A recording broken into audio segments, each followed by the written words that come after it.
इंसान की ज़िंदगी के 3 पड़ाव होते हैं, बचपन, जवानी और बुढ़ापा। बचपन में अगर मेहनत कर ली, पढ़ लिए, लिख लिए तो जवानी और बुढ़ापा ऐश के साथ करती है, सब लोग जानते हैं। लेकिन जो लोग बचपन में पढ़ नहीं पाते, वो उनको पता है कि उनकी हालत क्या हो जाती है। जवानी सुस्ती में गुजरती है, बुढ़ापा मेहनत में गुजरता है। सीधी सी बात यह है कि तीनों सेगमेंट में से एक में मेहनत करनी ज़रूरी है, और जो लोग मेहनत कर लेते हैं वो आज उस मुकाम पर पहुंचते हैं जो ये साहब आज मैं जहां पर मौजूद हूं, ये इस मुकाम पर पहुंचे हैं। सर बहुत बहुत आपका खैर मकदम, इस्तकबाल आपका हमारे चैनल में। अपने बारे में इंट्रोडक्शन दीजिए पहले। मैं मोहम्मद खालिद सईद और मेरे वालिद बिजनौर में डॉक्टर रहे, जिनका अभी बहुत ही रिसेंटली जिनका इंतकाल हो गया, डॉक्टर राशिदुल खैरी जी। तो वो अपने में ही माने जाने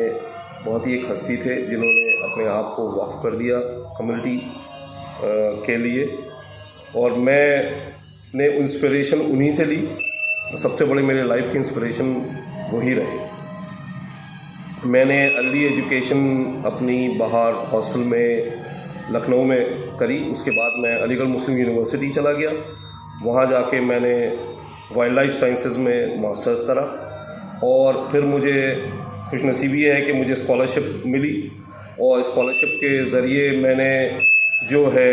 जाके wild life institute of India है, जो भारतीय वन्य जीव संस्थान है, जो अपने में एशिया में एक वाहिद अपने में एक इंस्टीट्यूट है, जिसमें जाके मेरे को वहाँ अध्ययन करने का मौका मिला, रिसर्च करने का। मैंने वहाँ से रिसर्च करी,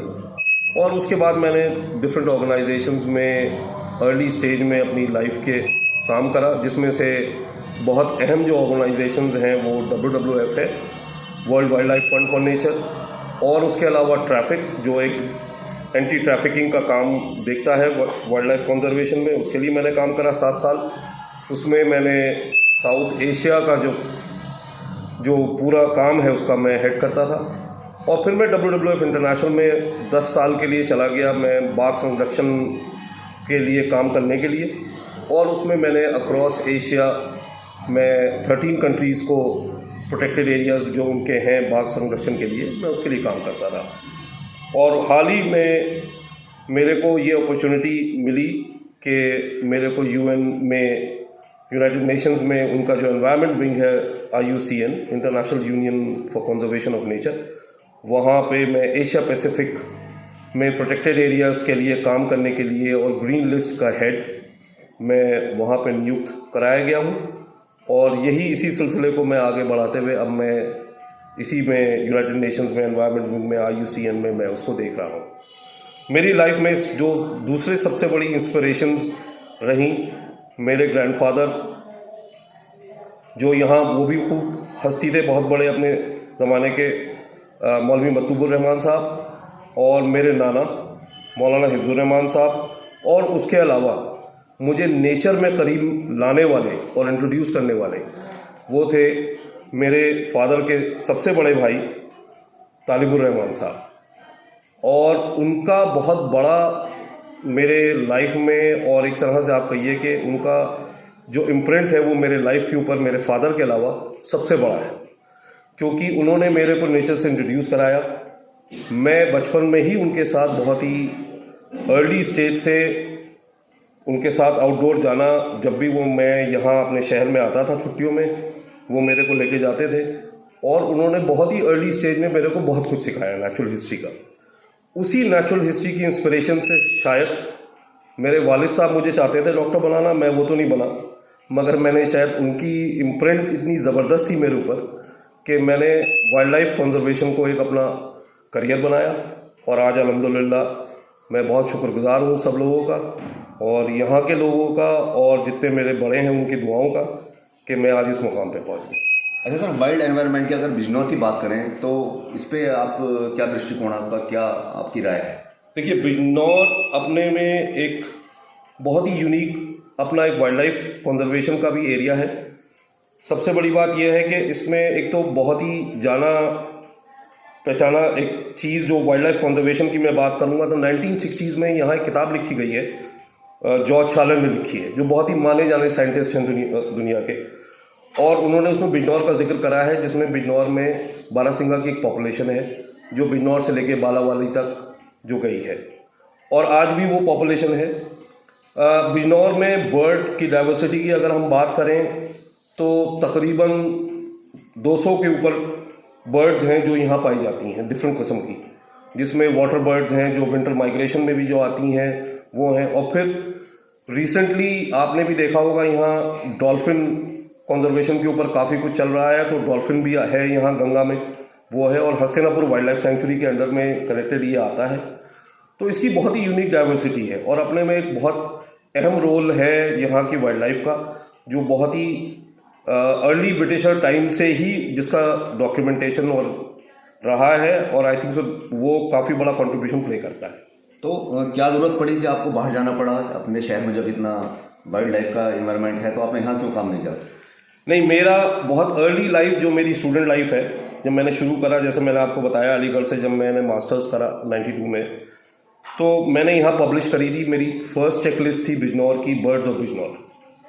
उसके बाद फिर मैंने सर्वे करा यहाँ मैमल्स ऑफ बिजनौर,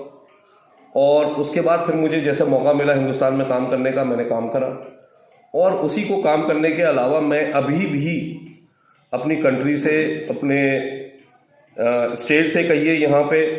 मैं बहुत क्लोजली जुड़ा हुआ हूँ, क्योंकि जहाँ मैं अभी काम भी कर रहा हूँ IUCN में, मैं उसके माध्यम से जो मेरा काम है वो यहाँ राष्ट्रीय उद्यान और जो आपकी वाइल्ड लाइफ सेंचुरीज़ हैं उससे बहुत क्लोजली जुड़ा हुआ है।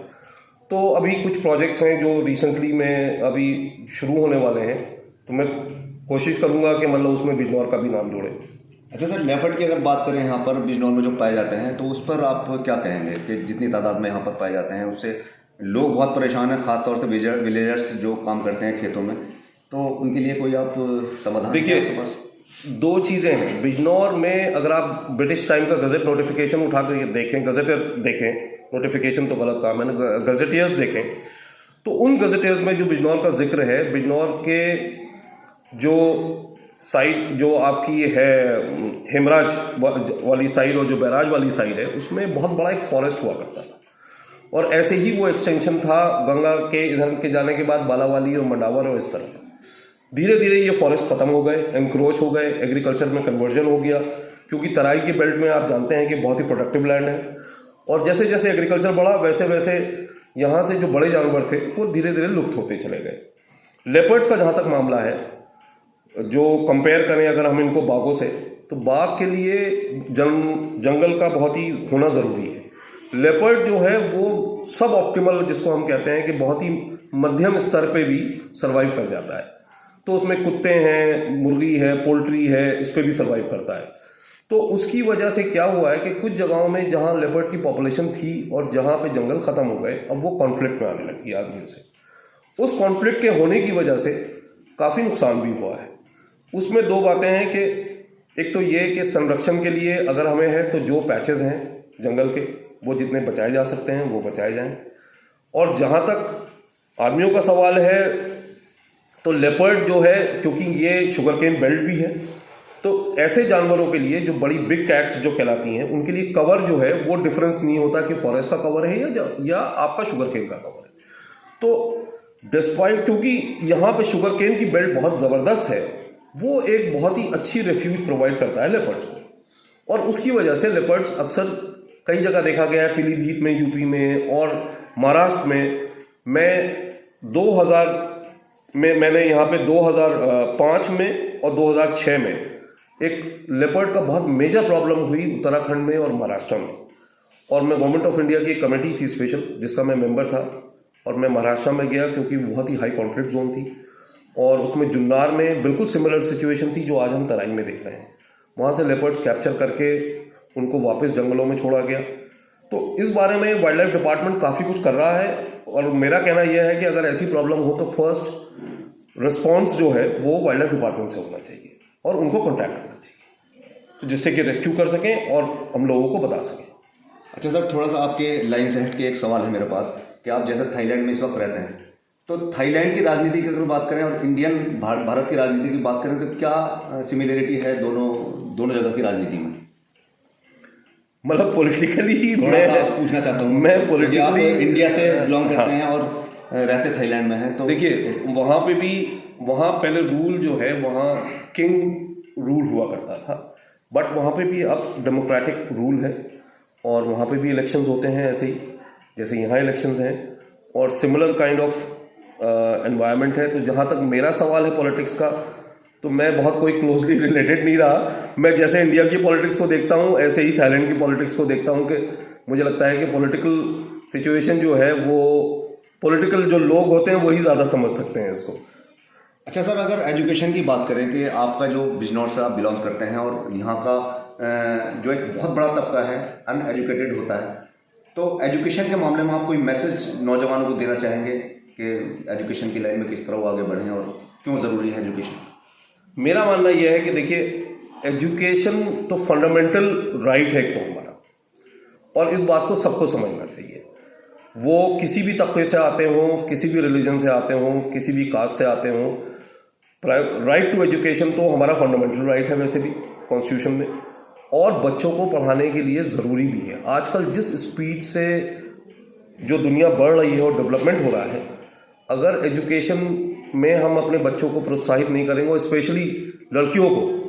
क्योंकि जिस तरीके का जो मामले सामने आते हैं लड़कियों के लिए स्पेशली, जिनको आगे बहुत सी दिक्कत देखनी पड़ती है, तो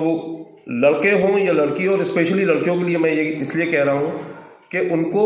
इंडिपेंडेंट बनाना चाहिए, और एजुकेशन से अच्छी कोई चीज़ नहीं हो सकती। और एजुकेशन जो है आपको एक ऐसे फुटेड ग्राउंड पे खड़ा करती है कि आप कुछ भी कर सकते हैं, इर्रिस्पेक्टिव, ज़रूरी नहीं कि आप डॉक्टर या इंजीनियर बने, आप जो करें मन से करें और उसमें एक्सेल करें, तो जगह मिलना और नौकरी मिलना कोई मुश्किल की बात नहीं है उसके बाद।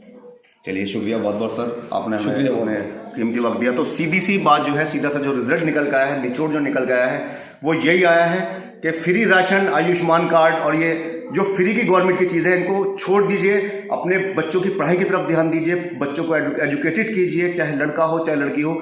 उस शिक्षा हासिल कराकर उन्हें उस मुकाम पर ले जाइए कि वो आपको दूसरों की मदद की नहीं बल्कि आप दूसरों की मदद करें और आपके बच्चे अच्छे मुकाम पर पहुंच सकें।